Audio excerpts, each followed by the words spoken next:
Hello guys, good evening. Welcome to my video. So mao kini ang agian nato guys. Vertigid siya ka mingaw niya ngiob sa ang maong palibot. Way balay diri guys. So kung gabi na jud ka muli, kuyaw-kuyaw ko din rin napita kay mingaw mo siya og awaaw sad. So talagsara sa mga agi. So sa pagkakarong orasa,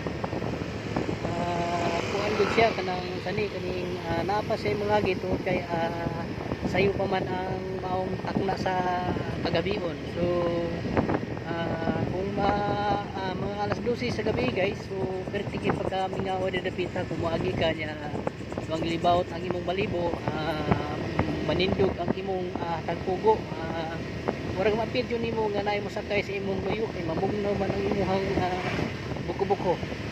So dili kapita guys, naana siya mga balay-balay. So pag abot-abot na ni sa unahan, nabot siya balay. So padayon kita sa unahan guys. So tanawan nyo ang palibot. So mao ni guys ang palibot. So kani sa unahan aniwan sa balay. So dili na ko guys atong pagto ng atong video, ang atong topic. So see you sa next video. God bless sa inyong tanan guys. Bye bye.